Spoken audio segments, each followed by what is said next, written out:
Hi hello friends, எல்லாருக்கும் வணக்கம், welcome. எல்லாரும் எப்படி இருக்கிறீங்க? நாங்க நல்லா இருக்கோம், நீங்க எல்லாருமே நல்லா இருப்பீங்க நம்புறோம். ஓகே ஃப்ரெண்ட்ஸ், இன்றைக்கு எங்கிட்ட வீடியோல என்ன பார்க்க போறீங்கன்னு சொன்னா, இன்றைக்கு எங்கிட்ட இரவு சாப்பாடு வரேன் தம்பி. இன்றைக்கு பாத்தீங்கன்னு சொன்னா புட்டு அவிக்க போறோம். அவிச்சமா புட்டுமா வச்சு அதோட பாத்தீங்கன்னா வெங்காய குழம்பும் வைக்க போறோம். சின்ன வெங்காய குழம்பும் வச்சு செம்ம டேஸ்டா இருக்குமே தம்பி. அவிச்சமா புட்டுக்கு இந்த வெங்காய குழம்பை வச்சு குழச்சி சாப்பிட்டா சும்மா வேற லெவலா இருக்கு நண்பர்களே. அதான் செய்ய போறேன். அதை எப்படி செய்ய போறேன்னு பாக்குறதுக்கு முன்னாடி நீங்க இப்பதான் ஃபர்ஸ்ட் டைம் எங்க சேனலை பாக்குறீங்கன்னு சொன்னா அப்போ மறக்காம சோபா சப்ஸ்கிரைப் பண்ணுங்க. அப்படியே பக்கத்துல இருக்க பெல் சிம்பிளையும் கிளிக் பண்ணுங்க. ஓகே ஃப்ரெண்ட்ஸ், வாங்க இப்ப காட்டுகிறேன். முதல் மாவை புட்டு குழைப்போம். என்ன புட்டு அவிக்கிறதுக்கு மா எடுத்துருக்கேன். நான் இன்றைக்கு அவிக்க போகிற புட்டு பார்த்தீங்கன்னு சொன்னால் அவிச்ச மா புட்டு தான் நான் அவிக்க போகிறேன். இப்போ இந்த மாவை நல்ல வடிவாக இந்த அரிதட்டில் போட்டுட்டு நல்லா அரிச்சு எடுக்க போகிறேன். ஏன்னு சொல்லுங்கள், வண்டுகள், பூச்சிகள், தூசிகள், தும்புகள், துரும்புகள் ஏதாவது இருக்கும். அதால் நாங்கள் அரிச்சு போட்டு என்னத்தையும் செய்கிறது பெட்டர். இப்போ வடிவாக அரிச்சாச்சு. நான் இன்றைக்கி நீத்துப்பட்டியில் தான் இந்த மாவை அவிச்சு எடுக்க போகிறேன். இது அன்றைக்கி நான் வாங்கியிருந்தேன் மா அவிக்கிற நீத்துப்பட்டி. ஆனால் இதில் புட்டு அவிக்கலாம். 1 கிலோ மாத்தானி அவிய வைக்க போறேன்னு சொல்லி கடை இந்த நீத்துப்பட்டியிலேயே போட்டு புட்டு பானையில் தண்ணியை விட்டுட்டு அதுக்கு மேலே இந்த நீத்துப்பட்டியை வச்சுட்டு மாவை போட்டு வச்சிருக்கேன்னா அந்த நீத்துப்பட்டியை வச்சுட்டு மூடி விட்டு அது பாட்டுக்கு இருந்து அவிஞ்சு கொண்டிருக்கும். ஒரு 3/4 மணித்தியாலம் அவிஞ்சா போதும். கூடமா ஸ்கீமரில் அவிக்கிறேன்னு சொன்னால் 2 கிலோ இப்படி அவிக்கிறேன்னு சொன்னால் 1 மணித்தியாலம் கண்டிப்பாக அவிஞ்சி ஆகணும். இப்போ பார்த்தீங்கன்னு சொன்னால் மா நல்லா அவிஞ்சிட்டு பார்த்தீங்களா, நல்லா அப்படி இந்த அவிஞ்சு மேலால் இப்படி தண்ணி படந்து வரும். இனி இதை எடுத்து நான் இங்கே போட்டுட்டு சூட்டோடையே அரிச்சு எடுக்க போகிறேன். ஆறினோன்னு அரிப்பமெண்ட்டு விட்டமோ அவளை அந்த பேருந்து இட்டிக்கிறதுக்கு புல்லு கத்திகள்லாம் தேவை நண்பர்களே. கல் பற்றினும் அதால் தான் அதோட கடகடண்டு சூட்டோடையே அரிச்சு எடுத்துடணும். அவ்வளோ பெருசாக சுடாது, கடகடண்டு அரிச்சிடலாம். அந்த மாதிரி தான் இந்த மா பார்த்தீங்கன்னா அவிச்ச மா புட்டு பார்த்தீங்கன்னு சொன்னால் சீனியோட சாப்பிட நல்லா இருக்கும், வாழைப்பழத்தோட சாப்பிட நல்லா இருக்கும், செம்ம டேஸ்ட்டாக இருக்குது. யாரெல்லாம் அப்படி சாப்பிட்ருக்கீங்க? உண்மைக்கு நல்லா தான் இருக்கும். இப்போ பாருங்க, சூட்டோடையே கடகடண்டு நான் அரிச்சு எடுக்க போகிறேன். அப்படி இல்லைன்னு சொல்லுங்கள், இந்த இதெல்லாம் பார்த்தீங்கன்னா கல் மாதிரி இருக்கும், கையால் அமர்த்தினாலும் அரிக்க எங்களுக்கு கஷ்டமா இருக்கும். இப்போ இனி இதை அரிச்சு போட்டு கடகடன்னு இனி புட்டை வச்சு சாப்பிட வேண்டியதுதான். இது இதில் மா எடுத்துருக்க அவிச்சு அரிச்சு எடுத்துட்டு நீங்கள் அதில் தண்ணி கொதிக்கட்டுக்கும். தண்ணி கொதிச்சுட்டு புட்டுக்கு மாவை குழைப்போம். உப்பு எடுத்துருக்கிறேன். உப்பு சில பேர் மாவோட சேர்த்து கலந்துட்டு சுடுவினமா குழப்பினம். நான் இப்படி சுடுதண்ணியில் ஊற்றி போட்டு தான் குழைக்கிறேன். சுடுதண்ணியில் உப்பை போட்டுட்டு ஊற்றி போட்டு உப்பை போட்டுட்டு கலந்துட்டு குழைப்பேன். இப்போ கலந்து விடுவோம். இனி கொஞ்சம் கொஞ்சமாக விட்டு குழைச்செடுக்க வேண்டிய.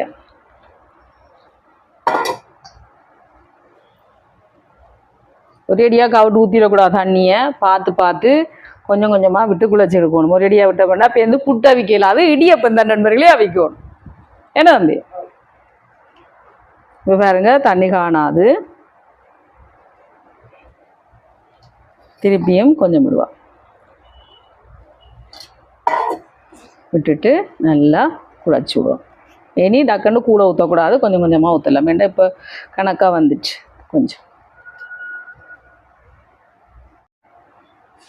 இப்போ பாருங்க, இந்த மாதிரி குழைச்சிட்டு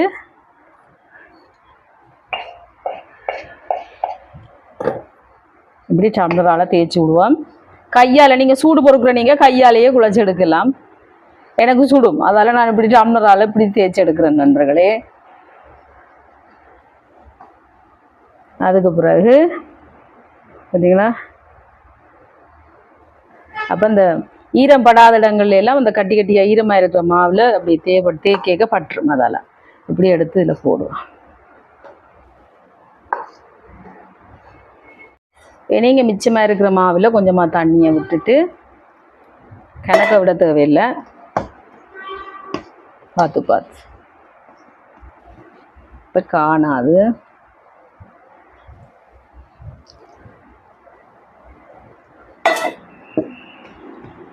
எப்படி குழைச்சிடுவோம். பாருங்க, இந்த மாதிரி தேய்ச்சி விட்டுட்டு இனி இதில் கொட்டி போட்டு நாங்கள் எங்களுக்கு தேவையான அளவுக்கு கொத்தி எடுக்க வேண்டியதுதான். கொத்தியண்டா கொடுவா கத்தியால் கொத்துறையில்லை. ஏன்னா கொடுவா கத்தியால் எல்லாம் கொத்துறையில்லை நண்பர்களே. இந்த மாதிரி டம்ளரால் இப்படி கொத்தி எடுக்கும்.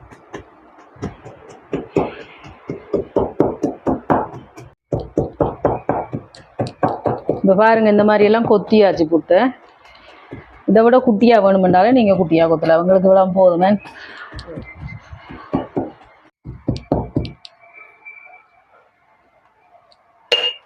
நீத்துப்பட்டியில் தான் அவிக்க போகிறேன் புட்டு. தேங்காய் பூ, அதுக்கு பிறகு நாங்கள் இங்கே குழச்சி வச்சுருக்கிற புட்டு மாவில்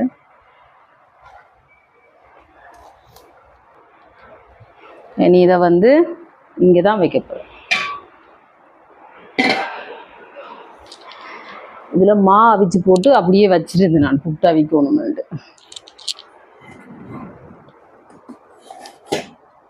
இப்போ பாருங்க இதில் அவியட்டுக்கும் இந்த புட்டு. இனி அதை அவிஞ்சோன்னு தான் நான் இனி இந்த புட்டு மாவை 2ஆம் தரம் அவிச்சு எடுப்பேன்.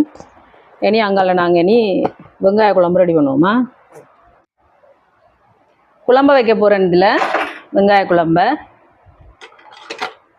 அதுக்கு சட்டி சூடாகட்டும்.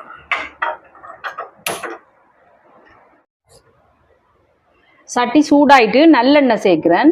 இந்த வெங்காய குழம்பு நல்லெண்ணெயில் வைக்க நல்லா இருக்கும். நல்லெண்ணெய் கொஞ்சம் சூடாகட்டும். எண்ணெய் சூடாயிட்டு வெந்தயம் சேர்ப்போம். வெந்தயம் கொஞ்சம் பொரியட்டும். இதோட கடுகும் கொஞ்சம் சேர்க்குறேன். பெருஞ்சீரகம் இதெல்லாம் பொரியட்டும். இனி கருவேப்பிலை சேர்க்க போகிறேன். தள்ளி நீங்கள் நம்பி படும். கருவேப்பிலை கொஞ்சம் பொரியட்டும்.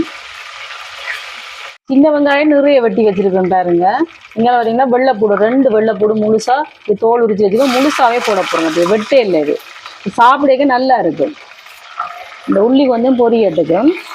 இதோட 2 பச்சை மிளகாய்.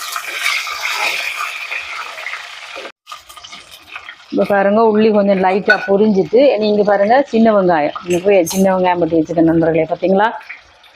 இந்த வெங்காய குழம்புக்கு சின்ன வெங்காயம் தான் போடணும். அப்போ தான் நல்லா இருக்கும். இப்போ நாங்கள் வெங்காயத்தை சேர்ப்போம்.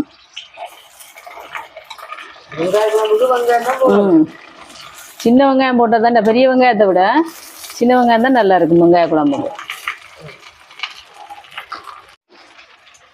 இப்போ வெங்காயம் எல்லாம் சேர்த்தாச்சு. இதோட கொஞ்சமாக உப்பும் சேர்ப்போம். அப்போ டக்குன்னு பாதாங்க.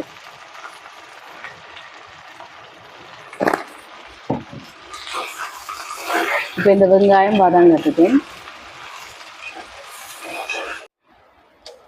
பாருங்க வெங்காயம் நல்லா வதங்கி வந்துட்டு எவ்வளோ வெங்காயம் போட்டாங்க இவ்வளோ வந்துட்டு பற்றி வந்தேன். இனி இதோட தக்காளி பழம் 2 தக்காளி பழம் கணக்கான சைஸ் வெட்டி வச்சுருக்கிறேன். அதையும் சேர்க்குறேன். கணக்கு போடல என்னன்னா புளியும் சேர்க்க போகிறேன். அதனால தான் இப்போ இந்த தக்காளி பழம் கொஞ்சம் வதங்க. இப்போ தக்காளி பழம் வதங்கிட்டு மேலே புளி ஊற வச்சுக்கேன். புளி சேர்க்க போகிறேன். புளியை கரைச்சிட்டு புளி சேர்ப்போம்.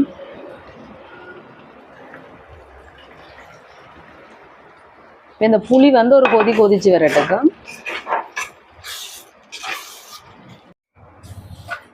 இப்போ பாருங்க புளி கொதிச்சு வருது. இனி இதில் தூள் சேர்க்க போகிறேன். கறித்தூள். இந்த சோபா சோஸ் கறித்தூள் அப்படியே அப்படி கலந்து விடுவோம் நல்லா.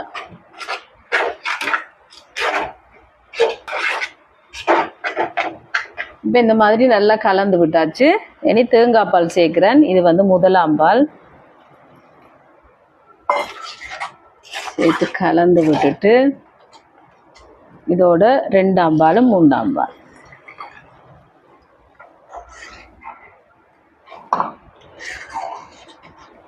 உப்பு பாப்போம் அப்படி இருக்காண்டு.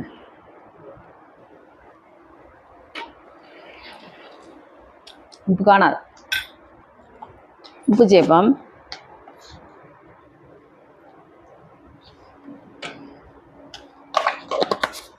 சேர்த்துட்டு கலந்து விடுவோம். இனி இந்த குழம்பு கொதிக்கட்டுக்கு. இங்கே குழம்பு கொதிக்கட்டுக்கு புட்டு அவிச்சிருக்கும். இப்போ நாங்கள் இறக்குவோம். பார்த்தீங்களா? இதான் நீத்துப்பட்டி புட்டு.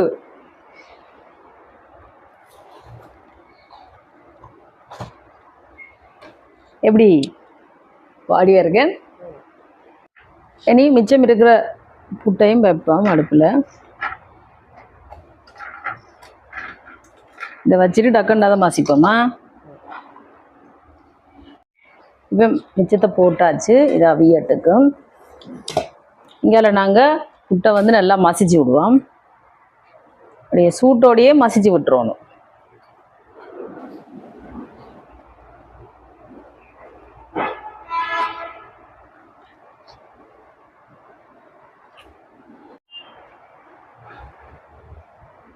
இப்போ பாருங்க இந்த மாதிரி நல்லா உளுத்தி விட்டாச்சு. இனி இங்கால குழம்பு பாருங்க இப்போ கொதிச்சு கொண்டு வருது. இன்னும் கொஞ்சம் நல்லா கொதிக்கட்டுக்கும்.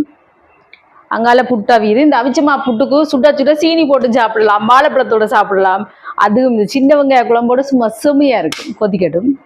என்னம்மா ரெடியா? குழம்பு ரெடி நண்பர்களே. பாருங்க நல்லா எண்ணெய் படந்து வந்துருக்குங்களா.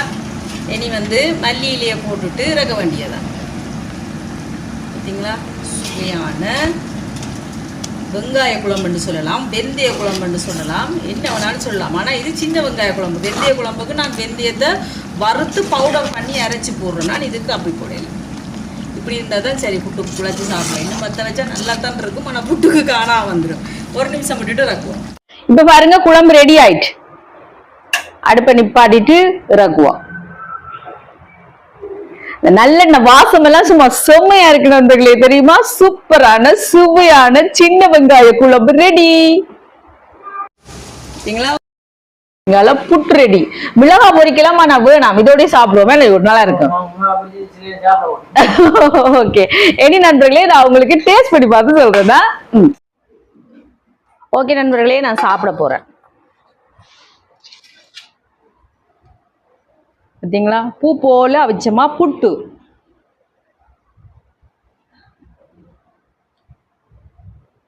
அதுக்கு பார்த்தீங்கன்னா இங்கால சுவையான வெங்காய குழம்பு, சின்ன வெங்காய குழம்பு, வெந்தய குழம்பு, எது வேணாலும் சொல்லலாம். ஆனால் இது வெங்காய குழம்பு.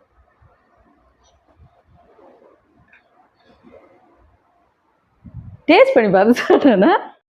ஓகே நண்பர்களே, சாப்பாடு ரெடி. இன்றைக்கு தான் நான் ஆற வச்சு வந்திருக்கிறேன், சூடோட இல்லாமல் கணக்கா. பார்த்தீங்களா, இந்த பாருங்க. ஆனால் சூடும் இருக்கணும் நண்பர்களே, அப்போதான் நல்லா இருக்கு. இங்கே அந்த உள்ளியெல்லாம் பார்த்தீங்களா, இங்கே சூப்பராக இருக்கு நண்பர்களே. இப்படி சாப்பிடுங்க.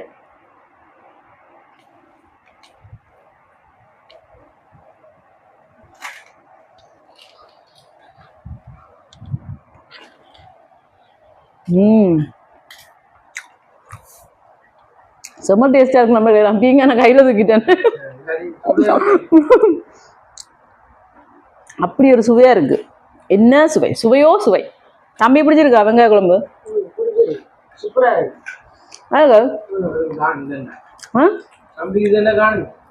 அவருக்கு இதுனா நல்ல விருப்பம் நண்பர்களே.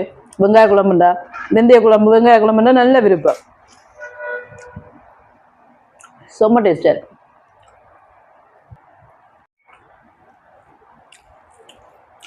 நான் மோர் மிளகா பொரிப்பம்னா இருந்தேன், நான் வரேன். உரைப்பெல்லாம் நல்ல கணக்காக இருக்குது நண்பர்களே. செம்ம டேஸ்ட்டாக இருக்குது. இது சுடு சோறோட கூட நீங்கள் சாப்பிடலாம். ஆனால் புட்டுக்கு சாப்பிடக்க எப்பவும் தனி ஸ்பெஷல்.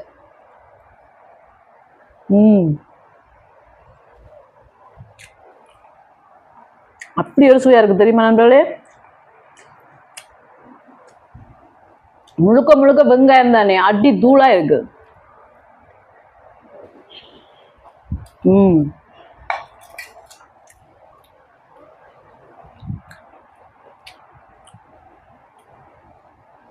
சூப்பர் டேஸ்டா இருக்குன்றதே நான் சாப்பிட போறேன். அவ்வளவு நல்லா இருக்கு. ஓகே ஃப்ரெண்ட்ஸ், இந்த வீடியோ ஃபுல்லா பாருங்க, பார்த்துட்டு எப்படி இருக்குன்னு சொல்லுங்க. வீடியோ பிடிச்சிருந்தா மறக்காம லைக் பண்ணுங்க, ஷேர் பண்ணுங்க, கமெண்ட் பண்ணுங்க, அப்படியே சப்ஸ்கிரைப் பண்ணுங்க. சப்ஸ்கிரைப் பண்ணிட்டு பக்கத்துல இருக்க பெல் சிம்பிளை கிளிக் பண்ணுங்க. ஓகே ஃப்ரெண்ட்ஸ், நான் உங்களை இன்னொரு வீடியோவில் சந்திக்கிறேன். பை டேட்டா. நீயே சாப்பிட்டு நீயே நல்லா இருக்குன்னு சொல்றேன்னு நீங்க நினைக்கிறது எனக்கு கேட்குது. நான் செய்த மாதிரி நீங்க செஞ்சு பாருங்க, அப்ப நீங்களும் சொல்லுவீங்க நல்லா இருக்கு நல்லா இருக்குன்னு. நல்லா இருக்கலாம், நல்லா இருக்கேன்டா. ஆகல பின்ன போய் சாப்பிடு அப்படி ஒரு கமெண்ட்டும் வந்துடா. அன்னைக்கு நீயே சமைச்சு நீயே சாப்பிட்டு அப்படியே இருக்கு, சூப்பரா இருக்கு. தம்பியும் சாப்பிட்டு யூட்டும் சாப்பிடு, நல்லா இருக்குல்ல. நீயே சாப்பிட்டு நீயே நல்லா இருக்குன்னு சொல்றேன்னு சொல்லிடணும். ஆனா நீங்க இதே மாதிரி பார்த்து நீங்களும் செய்து பார்த்துட்டு எப்படி இருக்குன்னு சொல்லுங்க. சரியா நண்பர்களே? Okay friends, bye tata. இன்னொரு வீடியோல பார்க்கலாம். Bye by.